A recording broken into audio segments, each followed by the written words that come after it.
Hello traders and welcome to another video review. Today is the last day of the May 2021, but it's the beginning of the trading week. So let's start with the economic calendar review. What is going on here? Kind of interesting data has been published already during the Tokyo session. PMI manufacturing from China has been worse than expected, 51 points versus 51.3, and the previous was 51.1, so which is mostly in line with the previous reading. Non-manufacturing PMI 55.2, in line with the expectations, but worse than a month ago.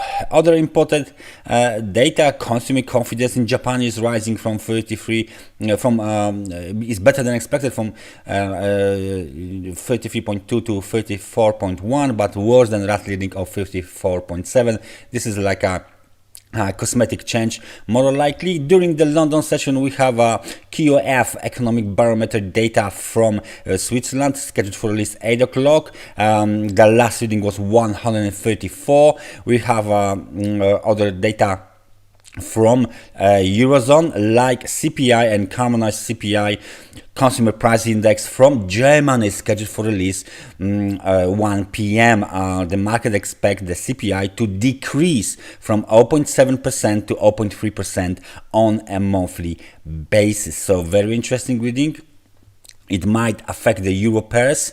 We'll see how about that. And of course, during the New York session, we have data from Canada, industrial production, raw materials price index, and the current account. The other data are not that much important for today. And that's it for the New York session. No more data during the US trading hours. So let's take a look at Australian dollar, because it's connected strongly to the Chinese economy. It's a commodity currency, so we will do the Australian dollar for the beginning.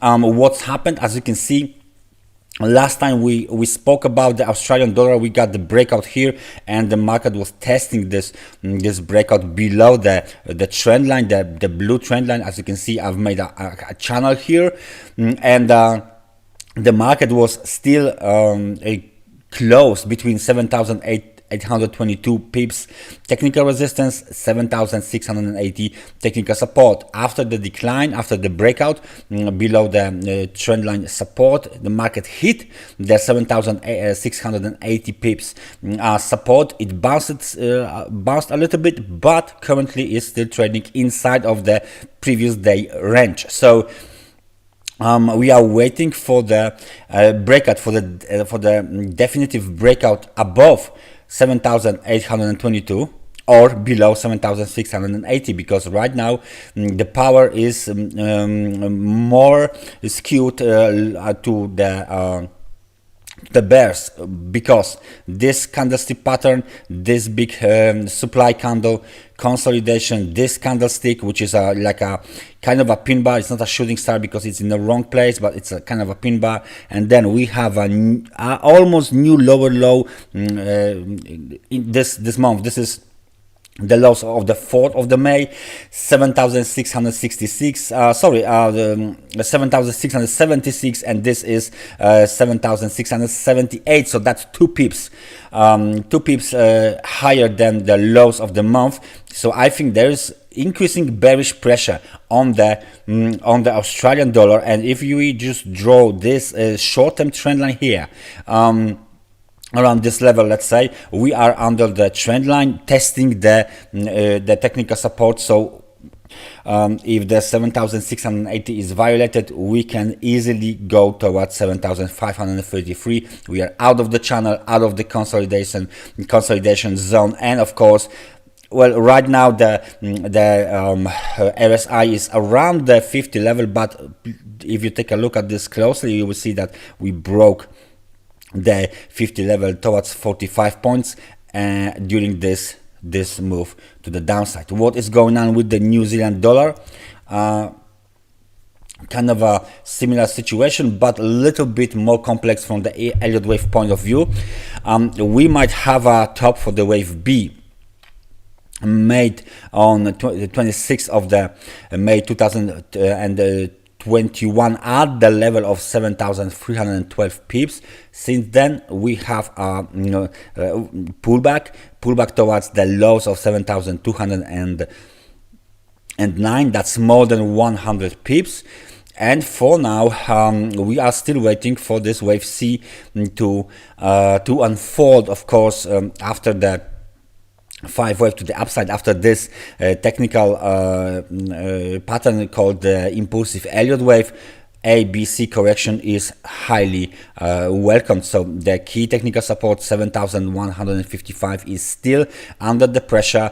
Unless we will have a new higher high above the highs of the wave B, then this pattern ABC is invalidated. So please keep an eye on the current developments on the New Zealand dollar to the American dollar daily time frame chart. The momentum is still positive, but it's not that strong. It's only 54 points, so it's not that really powerful RSI. It's more like we are seeing decline towards 50 points, which is the neutral level. So the commodity, yeah, so let's take a look at gold.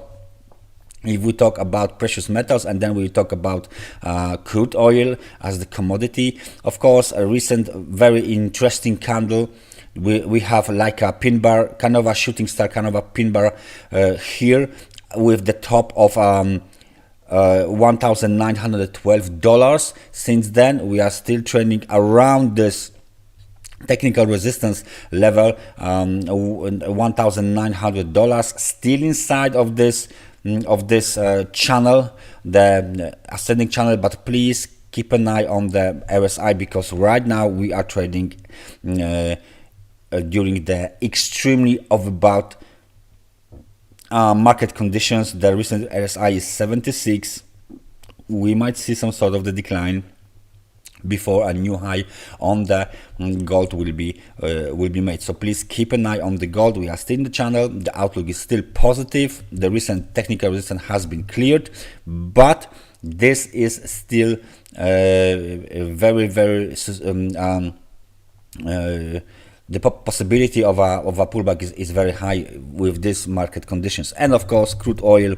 Let's take a look at some commodity. What is going on the crude oil?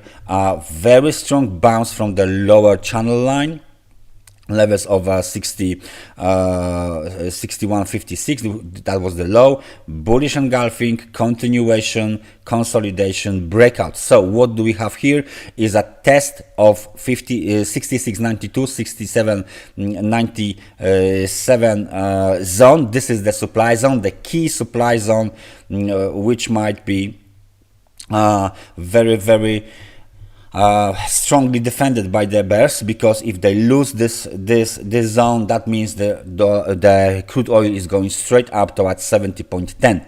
So please keep an eye on this zone. As you can see, I got this marked with my blue arrows, indicating this is important. We are out of the main channel.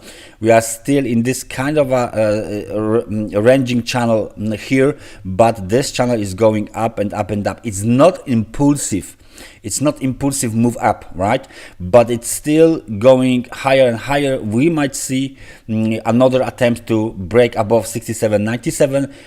And now please be careful. We might have a double top, or we might have a breakout. Anything below 67.97 is a double top. Anything above this level is straight extension towards 70.10. RSI is strong, 61 points. RSI is positive. So right now the market is under control of the demand side. So the bulls are in the control. Please keep an eye on the zone, because it's very important how this zone will be played out by the market participants on crude oil daily time frame chart. That's everything for me for today. Thank you very much for watching this analysis, and I hope I see you guys tomorrow. Bye bye.